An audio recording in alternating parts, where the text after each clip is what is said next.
everybody.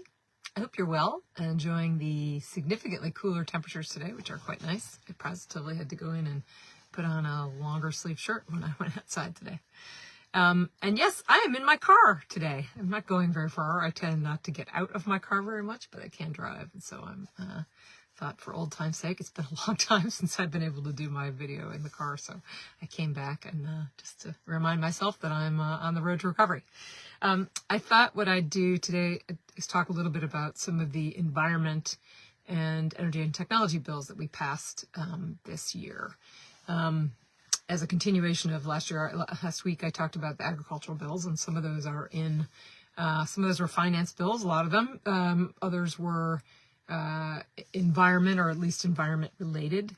And there's more work we did in other committees that relate to agriculture as well. So for example, in the Environment Committee, we reinstated funding for open space under the OSWA program, or Open Space Watershed Land Acquisition Program, that has been really critical for preservation of land out in our neck of the woods. And we reinstated funding for that in the bond bill. So that's another finance priority. In the Environment Committee, we also created a grant program to fund agricultural land preservation. So that was another related agricultural piece. In the Environment Committee, we did things, I heard from a lot of people about rodenticides and neonicotinoids, which we regulated this year, protecting the birds and the bees. And I know that's important to a lot of activists out in our area. And that was hard fought. We banned fertilizer with PFAS in it, the forever chemicals that are increasingly pervasive almost everywhere. So we're trying to limit at least the additional new sources for it. We expanded a ban on invasive species. We had a lot of careful debate about which to include and which not to include so that we don't get ahead of ourselves, but we added a few new species to it this year.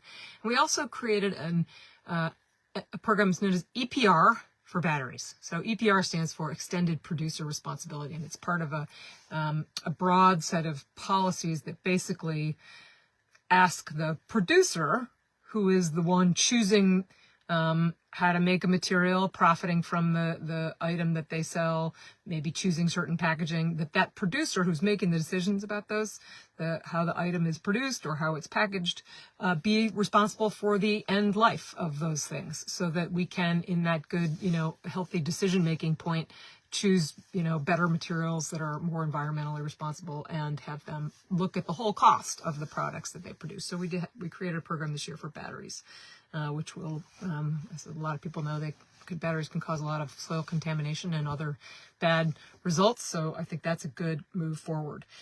We also had a bill this year that related to a bill that failed last year. It passed this year. It was a little bit different, but it creates some new state climate goals. It also supports clean energy jobs through tax incentives, expanding an existing jobs creation program to include jobs that are in the clean energy economy. And we have set up a program encouraging nature-based solutions in order to reach some of those goals. So that was good incremental work I think we did this year. In connection with that, so I chair the Finance Committee, but as you all know, I sit on environment. I also sit on energy and technology. So I thought I'd talk a little bit about the very complicated bills that we did pass in the energy space this year. So a lot of conversation, of course, and I heard from a lot of you and read a lot of electrical bills this year, including my own. Connecticut has some of the highest electric rates in the country, and people really felt that. And they felt it during COVID in particular, where we had to help people out a bit. And then since then, we've taken a look. So we took a look. We had several bills, but we had two main bills, one in the Energy and Technology Committee and one in the Finance Committee. My co-chair, who used to chair Energy and Technology, took the lead on that one. And we ended up taking a bill that had some of the good pieces of both of them. So one of the good things that it did is take a lot of some of the sort of programmatic costs or legacy costs that were being imposed on, sort of amortized in your electric bills. You were being, it was being included on your electric bill, and we took them out of the bill, and we found another sort. We put them in another place to get them financed, hopefully more cheaply, but also just not on your electric bills, so that they're more again located to the program. Some of them are programmatic. Some of them are, for example, storm costs, that legacy storm costs that the utilities couldn't have predicted, and are quite costly. And we also demand them certain amount of storm response from them, and it's cost a lot of money. And so what we did is we bonded for those instead, so those come off of your bill. So it's hardship-related, storm-related costs. We also put some limits and cost containment policies on existing programs, and